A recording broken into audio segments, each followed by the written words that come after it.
सभी को वैशाख पूर्णिमा की बहुत बहुत शुभकामनाएं। भगवान लक्ष्मी नारायण आपके जीवन में बहुत सारी खुशियां लेके आए, ढेर सारी खुशियां लेके आए। तो इस दिन का धार्मिक और आध्यात्मिक दोनों ही दृष्टिकोण से बहुत बड़ा महत्व है। जो वैशाख पूर्णिमा का पर्व है, न केवल पूजा पाठ और व्रत के लिए खास होता है, बल्कि ये बुद्ध पूर्णिमा के रूप में भी मनाया जाता है, जो भगवान बुद्ध की जयंती है। इस दिन व्रत रखने से शुभ फल प्राप्त होता है और व्यक्ति को पापों से मुक्ति भी मिलती है। बहुत ही फलदायक ये पूर्णिमा का व्रत है। जानते हैं कि आखिर वैशाख पूर्णिमा है क्या है ये वैशाख पूर्णिमा। तो हिंदू कैलेंडर के अनुसार वैशाख महीने की अंतिम तिथि यानी पूर्णिमा को कहा जाता है वैशाख पूर्णिमा। ये दिन धर्म, दान, स्नान और व्रत के लिए अत्यंत पावन माना जाता है। मान्यता है कि इस दिन गंगा स्नान और विशेष पूजा करने से विष्णु जी की प्राप्ति होती है। ये तिथि भगवान विष्णु, सत्यनारायण और गौतम बुद्ध की पूजा के लिए अत्यधिक फलदायी मानी जाती है। इसी दिन बुद्ध जयंती भी मनाई जाती है, क्योंकि गौतम बुद्ध का जन्म भी वैशाख पूर्णिमा को हुआ था। अब जान लेते हैं कि वैशाख पूर्णिमा का व्रत कैसे रखें। तो सुबह की तैयारी में क्या करना है, तो ब्रह्म मुहूर्त में उठकर स्नान करें, विशेषकर गंगा स्नान। अगर वहाँ ना जा पाएँ तो अपने जल में ही गंगा नदी की, गंगा मैया की कुछ बूंदें डाल के उसमें स्नान करें गंगा जल से। साफ वस्त्र पहने और पूजा स्थान को शुद्ध करें। व्रत का संकल्प लें।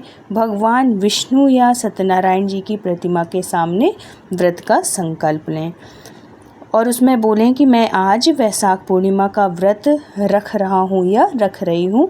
इस भावना से मन में संकल्प करें।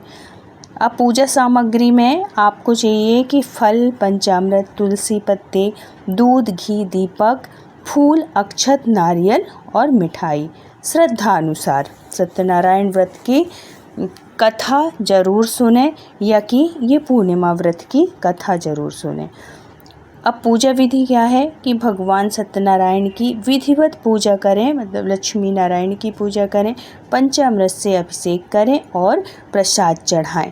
आप लड्डू गोपाल को भी उस दिन, क्योंकि भगवान विष्णु का ही, भगवान कृष्ण का ही सब अवतार हैं, तो उस दिन लड्डू गोपाल की सेवा बहुत अच्छे से करें। अंत में आरती करें और सभी को प्रसाद वितरित करें। व्रत करते हैं वो पूरे दिन फलाहार करते हैं। रात को चंद्रमा को अर्घ्य देकर व्रत का समाप्त होता है।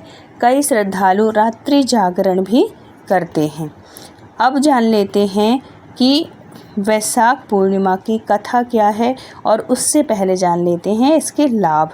तो इससे लाभ ये मिलता है कि इससे मन की शुद्धि और शांति मिलती है, पापों का नाश होता है, जीवन के सारे पापों का नाश होता है, मोक्ष की प्राप्ति होती है, धन समृद्धि में वृद्धि होती है, संतान प्राप्ति होती है और पर्यावरण और समाज कल्याण के लिए भी ये बहुत ही अच्छी है।